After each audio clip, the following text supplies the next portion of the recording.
Hey everyone, I want to make a quick video outlining how you can upload a video to YouTube and set your sharing permissions to share it with the appropriate audience, and how you can schedule that video to be released at a certain time too. So if you want to do this in advance and then have the link become active and go live at a particular time, you can do that in your settings as well.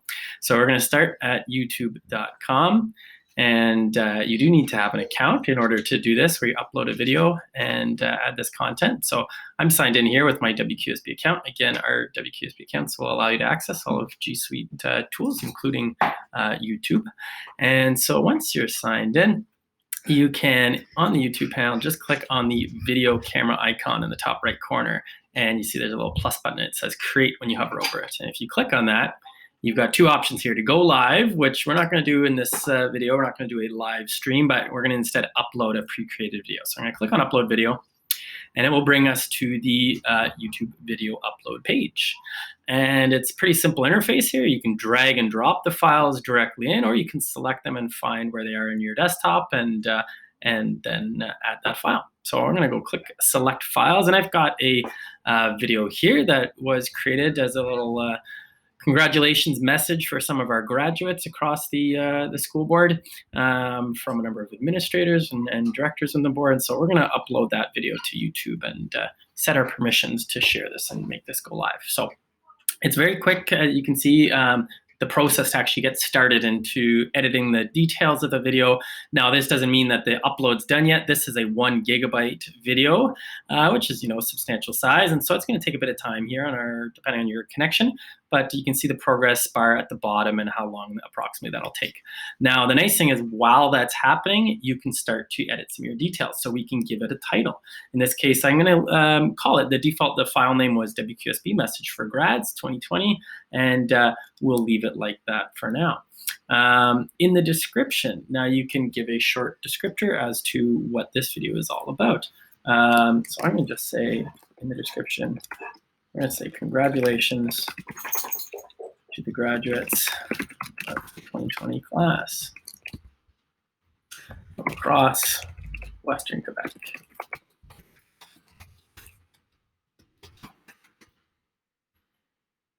And that's good. And now for other details of things you can add, you can see it's already created a link here on the side, but we'll get to that later. Right now, if you were to share that out, it would say that please come back later. The video is still processing, so nobody's going to actually be able to see that content until it's finished uploading. And it will first upload a standard definition format of the video, and then if it is an HD quality video, it will start processing the HD stream once the standard video link goes live. Now it's the same, I should clarify, it's the same video link, but HD will only become available once that's processed. Now, something else nice with these YouTube videos is you can actually upload your own custom thumbnail. If you do not do that, it will pull a select slide, and it does often identify kind of a good initial slide and indicating what content's being shared, but you can also choose your own thumbnail to upload in this case, which I'm going to do here. So I'm going to go into upload thumbnail. I'm going to find an image that I have stored on my computer, which is one of our WQSB logos here. So I'll use that logo and click OK. And we're going to see that that's going to process the file. And this is a PNG file, which is why the background is black. And you know what? I'm actually going to change that. Instead, select one that is a JPEG version of that, just so that, again, we don't get that black background there on our image. So let me just go in and find the JPEG version of that. And it's here under JPEG, non-transparent. And that's it. We'll use that version instead. And that looks a little better. So we've got the white background here. So that thumbnail has been added. You can see our video is still processing. Now we're already up to 85% uploaded, 30 seconds left. And if I have a playlist that I want this to be included on my channel, I can do that. If this is your first time ever uploading a video, you won't have any playlists created yet. But you can do that here if you like. I'm going to leave that for now. Under the audience, is this made for kids? You do need to indicate yes or no. But again, if you read the detail of what content is made for kids, that is something that is specifically for child-focused content, and it has to comply to a number of different elements here. Now, doing that will then mean that there would not be advertisement interruptions in some of the videos, but you usually won't get that anyways with a shorter length video, so it's not an issue. So in this case, this is not, it is directed for our education community, but is not specifically made for kids. It would not fit that description if you go through that. Same thing then under age restriction, we do not need, though, in this case, to limit the age for our video, which you can do, but in this case, we're going to leave it off. Now, those are the default options in this details pane, and you can see there's 3 steps: details, video elements, then visibility. But under here, I can also click on more options, and this will drop down things like, are there paid promotional elements in this, which there are not, and things like tags. And tags can be useful if you are sharing this publicly and you want it to be more easily found by users when it's shared publicly. So you could add tags as to who this is for. Now, if this is going to be shared privately or it's unlisted, then it's not going to be an issue really what you tag this with. But we will just give it some tags here for now, just to outline what that process looks like. Then under language and subtitles, we can indicate that. That is useful. It should identify by default the spoken language based on your settings in your region. But it's good to do that if it has not yet already identified that, because that will help process the automatic captions. You can upload your own captions file if you like, but normally I just leave that and have it generate the automatic ones, which are generally very accurate. You can now give it a recording date and location if you like. I'm going to leave that off for now, though. And then also the license and distribution. And if you have standard YouTube license, or if this is Creative Commons media, you can indicate that, but I'm going to leave it on the standard YouTube license, which is what I do for almost all the videos. Then you have the option as well to allow embedding. So if you do want others to be able to take your video file and embed it onto their own page, like onto a website, then you want to leave that feature checked off, which I'm going to do here in case anybody wanted to share this embedded into a page, like one of the school-based pages. And then lastly, if you do have people who follow video content that you upload, you can click on this option to publish to subscriptions feed and notify subscribers. And again, that would be if they're following you, or if you list it publicly. So we've got our category here, which is fitting that it's under education. That's all the videos I upload are generally in that category. And then under comments and rating, now this is something useful I would instruct people to outline. And so this is helpful to go through because depending on how you're sharing your content and what you want it used for, I almost always instruct people to either disable commenting on your videos or hold potentially inappropriate comments for review. And that's often what I'll sort on, so that if people do have something they want to share that's beneficial on the video, I can approve that and it will show. But otherwise, if it was something that was some sort of spam comment, it won't show unless it's been approved. And then lastly, you can decide to show how many viewers like and dislike the video. I'm going to leave that off. I generally leave that viewing of the rating features off. So once we've done that, we can now click next. And that's going to bring us to the video elements page. And now you can see that you can only complete this step after the standard definition version of your video has been processed. So now the video has actually been uploaded to YouTube, but the processing of the standard definition, the high definition feed has not been done yet.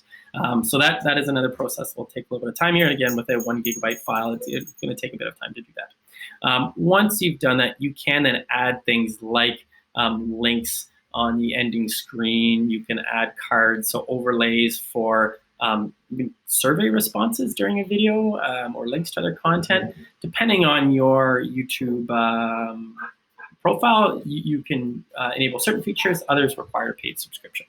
But I don't need to add any video elements anyways to this video, so I'm going to go ahead and just click next. And this is where we want to set our visibility settings, which are really all important settings for your YouTube videos. Great thing by default with your YouTube content is that is going to save as private, which is, again, that's very helpful because then again, it will only be available to you until you make these changes, and then you have the control to send that out to who you would like. So private, you can see only you and people you choose individually to watch your video can view it.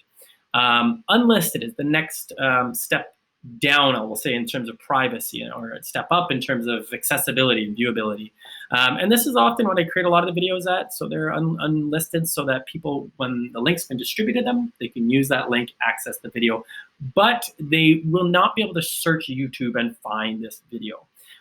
Public is the least private and the most accessible, where people could just simply search for the title of this or use some of those tags, and your video would be included in some of those results. Again, there's a lot of content, so it doesn't mean they'll necessarily come across it, but if they use the exact title, usually that result will come up right away.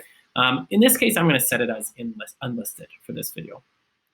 And here you can schedule a time. Now this schedule will be used to actually make your video then public.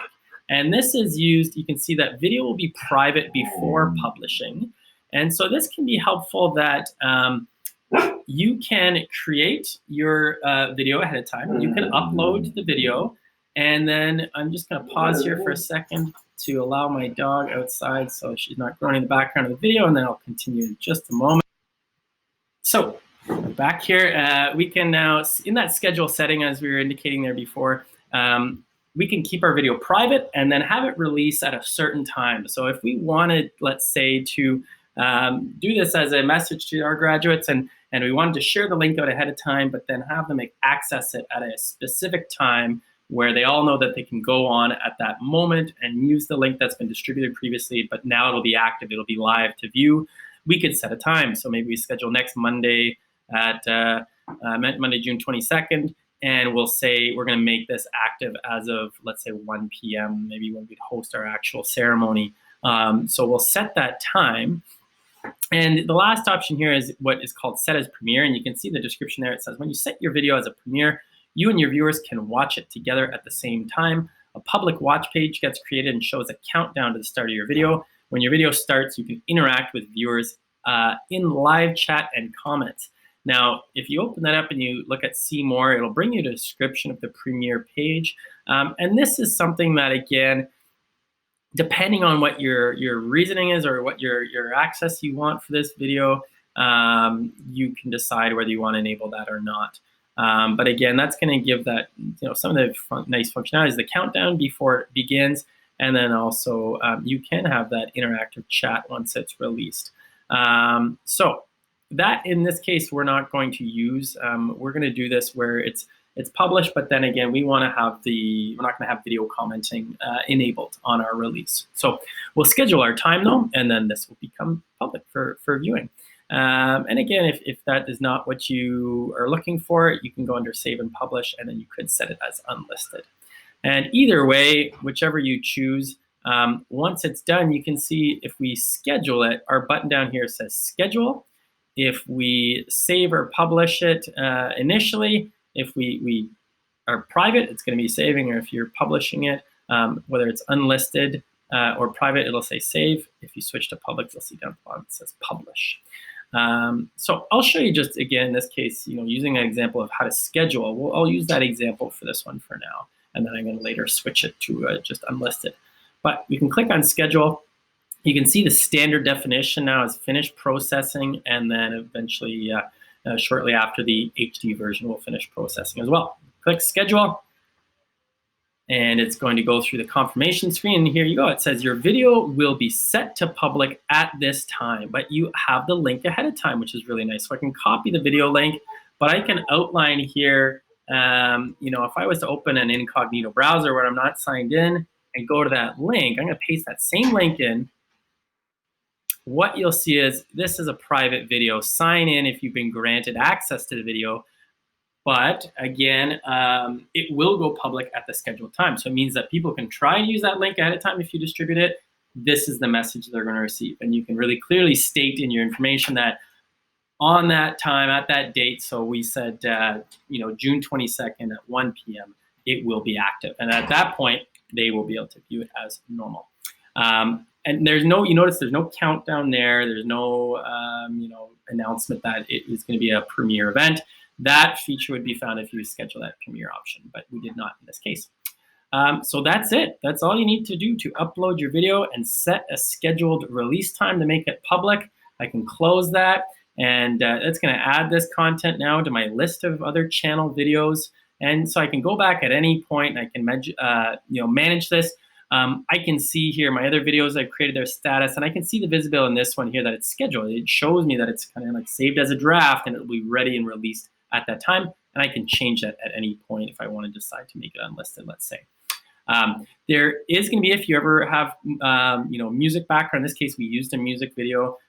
So it will say copyright claim that it's going to have material that will not allow you to monetize from that, but you can still upload it, and it will, again, then be available for distribution. So really that's it in terms of our settings. You can, as yourself, since again it's your video or people you add, you could view it now that it has been uploaded. I can just click on that and show you. So we can see here that I can view it and see what it will look like for the public once it gets released at that time. But again, as I said, anybody other than yourself, if they use that link ahead of time, which we showed, so that shareable link, it will not access, and that shareable link was just copied to my clipboard, so I could put it in a newsletter, in an email distribution notification, but again, it won't go live until that scheduled time. So that's it. I hope that was helpful. If you have any questions about uploading video and content to YouTube and how to set your sharing permissions, how to distribute that, let me know. My email is sgray@wqsb.qc.ca. And if you have any questions, I'll be here. All right, take care.